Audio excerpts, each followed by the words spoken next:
Weight loss માટે, વજન ઘટાડવા માટે, ઉતારવા માટેની જે દવાઓ આપણા દેશમાં અવેલેબલ છે એના વિશે હું ડોક્ટર વિતરાગ શાહ સાથે વાત કરી રહ્યો છું.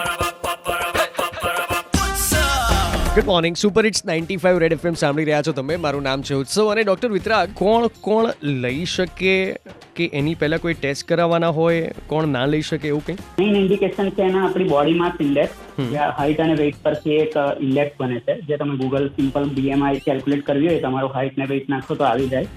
30 ની ઉપર હોય એ બધા લઈ શકશે, અને જેનું 27 ની ઉપર હોય અને સાથે કોઈ મેડિકલ કન્ડિશન હોય, એટલે કે શુગર હોય, બીપી હોય, હાર્ટની તકલીફ હોય, વજનના લીધે કોઈ પણ મેડિકલ પ્રોબ્લેમ એમને થતો હોય તો 27 ની ઉપર વાળા પણ લઈ શકે.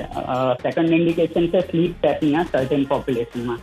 પણ મેજોરિટી સ્લીપ એપનિયા એટલે કે આપણે ઊંઘી જઈએ ત્યારે શ્વાસ રોકાઈ જાય, ઓક્સિજન ઓછું થાય ને દિવસે બોડીમાં બધા કેમિકલ ચેન્જીસ થઈને થાક લાગે, દિવસે વધારે પડતી ઊંઘ આવે, એ પણ વજન ઘટે એટલે ઇનડાયરેક્ટલી સ્લીપ એપનિયા પણ ટ્રીટ કરે. અને થર્ડ ઇન્ડિકેશન છે અનકન્ટ્રોલ શુગર. હવે શુગર કંટ્રોલ નહીં હતું એના માટે આ GLP-1 એગોનિસ્ટના અમુક ડ્રગ ઓલરેડી ઇન્ડિયામાં 1 વર્ષથી યુઝ થાય છે, અને શુગર માટે તો એના સારા રિઝલ્ટ હતા જ. પણ હવે જે નવા ઇન્જેક્શન આવ્યા છે એ GLP રિસેપ્ટર પર એક્ટ કરીને શુગરની સાથે વજન પણ વધારે સારું ઘટાડે છે. એટલે શુગર વાળા પેશન્ટ જેનું વજન વધારે હોય એના માટે આ એક ઘણો ફાયદાકારક છે. તમે કીધું એમ કે આ સાઈડ બાય સાઈડ અમુક વસ્તુઓને પણ ટ્રીટ કરે છે, એમાં પણ પેશન્ટ્સને રાહત થાય, તમે જે મેન્શન કર્યું એ પ્રમાણે. પણ એવા કોઈ કન્ડિશન્સ ખરા કે જે અગર કોઈને હોય તો એમને આ કન્સિડર ના કરવું જોઈએ, કે એમને ડૉક્ટર જ આની એડવાઇસ ના કરે? હા, એટલે મેઇન એનું કોન્ટ્રાઇન્ડિકેશન છે આ હોર્મોનલ ઇન્જેક્શન છે.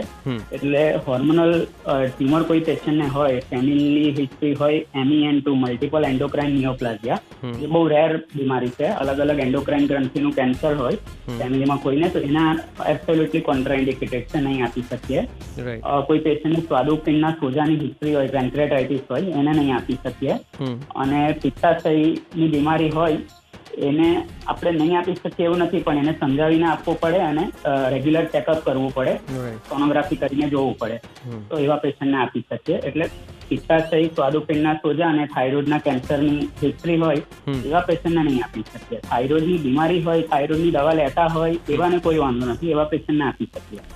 All right, thank you so much doctor વિતરાગ શાહ, આ યુઝફુલ ઇન્ફોર્મેશન અમારી સાથે શેર કરવા માટે. સુપર હિટ્સ 95 રેડ એફએમ સાંભળી રહ્યા છો તમે. મારું નામ છે ઉત્સવ. બજાતે રહો.